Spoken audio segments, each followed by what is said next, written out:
പരിശുദ്ധ അമ്മയുടെ വിമല ഹൃദയത്തിലേക്ക് നമ്മളെ പ്രതിഷ്ഠിച്ച് പ്രാർത്ഥിക്കുവാൻ ഒരുങ്ങുന്ന ദിനങ്ങൾ 13-ാം ദിനത്തിലേക്ക് നമ്മൾ പ്രവേശിക്കുകയാണ്. പ്രിയമുള്ളവരെ, ആദ്യത്തെ 12 ദിനങ്ങൾ ഒന്നാമത്തെ സ്റ്റേജ്, 13 തൊട്ടുള്ള ഇനിയുള്ള 7 ദിനങ്ങൾ രണ്ടാമത്തെ സ്റ്റേജാണ്.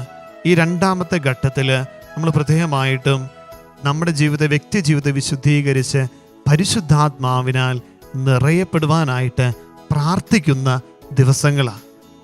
തിന്മയുടെ എല്ലാ ബന്ധനങ്ങളെയും അതിജീവിച്ച് ദൈവകൃപയിൽ വളരുവാൻ നമ്മളെ സഹായിക്കുന്നത് ദൈവത്തിൻ്റെ ആത്മാവാണ്, പരിശുദ്ധാത്മാവാണ്. ഇത് പരിശുദ്ധ അമ്മ നമ്മളെ ഓർമ്മപ്പെടുത്തുകയാണ്. പരിശുദ്ധാത്മാവിനാൽ നിറയപ്പെടുമ്പോൾ ജീവിതത്തിൻ്റെ ചിന്താരീതികൾ മാറും, ജീവിതത്തിൻ്റെ ഗതി തന്നെ മാറും. ജീവിതത്തിൽ ദൈവത്തിൻ്റെ അത്ഭുതകരമായ ഇടപെടൽ. പരിശുദ്ധ അമ്മ അതല്ല പറയുന്നത്, ഇതെല്ലാം എങ്ങനെ സംഭവിക്കും? ഞാൻ പുരുഷനെ അറിയുന്നില്ലല്ലോ. ദൈവദൂതൻ പറഞ്ഞ വാക്കുകൾക്ക്, മംഗളവാർത്തയ്ക്ക് പരിശുദ്ധ അമ്മ ആകുലതയോടെ അസ്വസ്ഥതയോടെ പറഞ്ഞ വാക്കുകളാണ്. ദൂതൻ മറുപടി പറഞ്ഞു. വിശുദ്ധ ലൂക്കാ സുവിശേഷം 1:35. എല്ലാവർക്കും സുപരിചിതമായ തമ്പുരാന്റെ വചനം, ആത്മാഭിഷേക വചനം. ദൈവദൂതൻ മറുപടി പറഞ്ഞു, പരിശുദ്ധാത്മാവ് നിന്റെ മേൽ വരും, അത്യുന്നതന്റെ ശക്തി നിന്റെ മേൽ ആവസിക്കും. പരിശുദ്ധാത്മാവ് കടന്നു വരുമ്പോൾ പ്രിയമുള്ളവരെ, നമ്മുടെ ജീവിതത്തിൻ്റെ കാഴ്ചപ്പാടുകൾ മാറും, ജീവിതത്തിൻ്റെ പ്രവർത്തന ശൈലികൾ മാറും. പരിശുദ്ധാത്മാവ് നമ്മുടെ ജീവിതത്തിൽ അടിമുടി മാറ്റം കൊണ്ടുവരും. പരിശുദ്ധ അമ്മ പറയുകയാണ്, ആത്മാവിനാൽ നിറയപ്പെട്ട പരിശുദ്ധ അമ്മയുടെ ജീവിതം നോക്കിയേ, എന്തോ ഒരു സന്തോഷത്തോടെയാണ് എലിസബത്ത് പുണ്യവതിയെ സന്ദർശിക്കുവാനായിട്ട്, ശുശ്രൂഷിക്കുവാനായിട്ട് ഓടിപ്പോകുന്നത്. പരാതികളില്ല, പരിഭവങ്ങളില്ല, കുറ്റപ്പെടുത്തലുകളില്ലാത്ത പരിശുദ്ധ അമ്മയുടെ ജീവിതം അമ്മ നമ്മളെ ഓർമ്മപ്പെടുത്തുകയാണ്.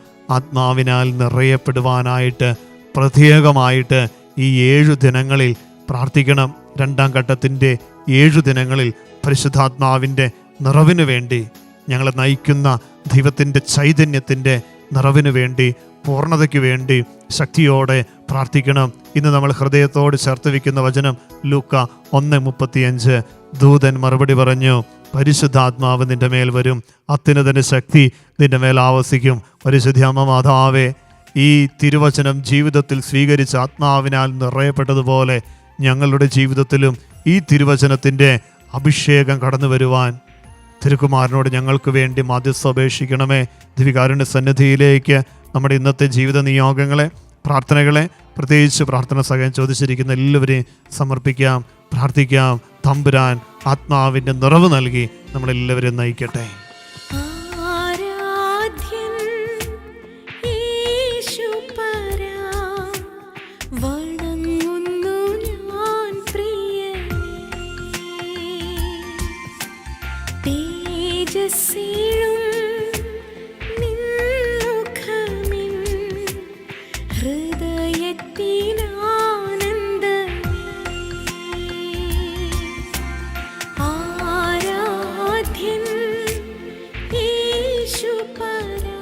തിരുവൽധാരയിൽ എഴുന്നള്ളിയിരിക്കുന്ന ദിവികാരുണ്യ ഈശോയെ നമുക്കൊന്ന് ചേർന്ന് ആരാധിക്കാം.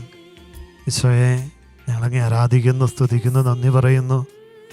പ്രത്യേകമായിട്ട് വിമല ഹൃദയ പ്രതിഷ്ഠയിലൂടെ ഞങ്ങളുടെ ജീവിതങ്ങളെ അങ്ങയുടെ തിരുസന്നിധിയിലേക്ക് ചേർത്ത് വയ്ക്കുവാൻ ഞങ്ങൾ ഒരുമയോടെ പ്രാർത്ഥിക്കുന്ന ദിനങ്ങൾ ഞങ്ങളെല്ലാവരെയും ആശീർവദിക്കണമേ, അനുഗ്രഹിക്കണമേ. പരിശുദ്ധാത്മാവിനെ ഞങ്ങളെ നിറയ്ക്കണമേ എന്ന് പ്രാർത്ഥിക്കുന്നു.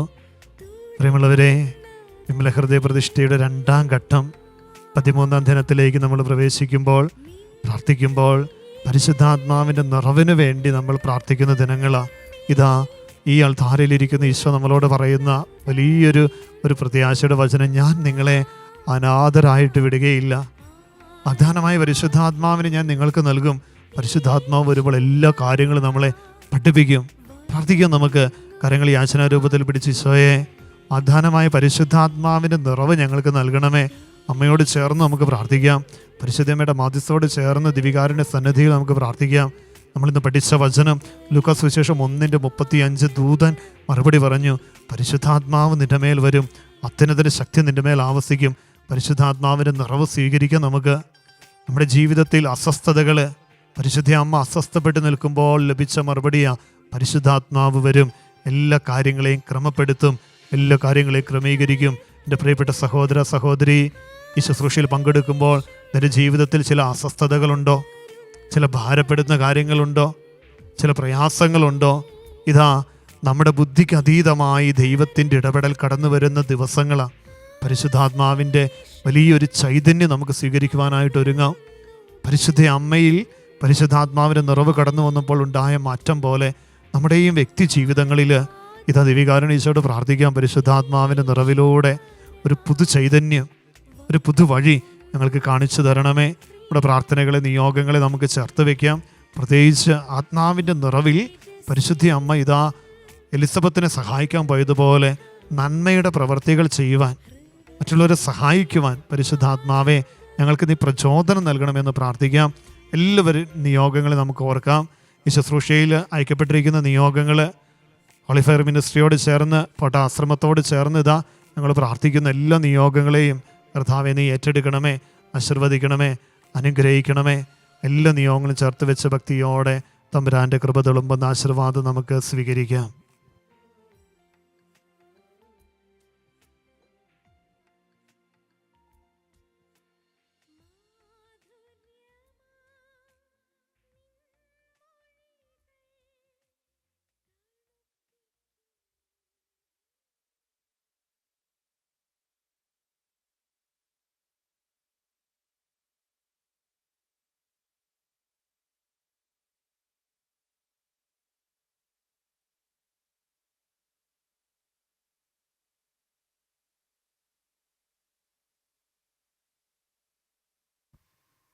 പരിശുദ്ധ പരമദിവികാരണീശോയ്ക്ക് നേരം ആരാധനയും സ്തുതിയും പുകഴ്ചയും ഉണ്ടായിരിക്കട്ടെ. പരിശുദ്ധ പരമദിവികാരണീശോയ്ക്ക് നേരം ആരാധനയും സ്തുതിയും പുകഴ്ചയും ഉണ്ടായിരിക്കട്ടെ. പരിശുദ്ധ പരമദിവികാരണീശോയ്ക്ക് നേരം ആരാധനയും സ്തുതിയും പുകഴ്ചയും ഉണ്ടായിരിക്കട്ടെ.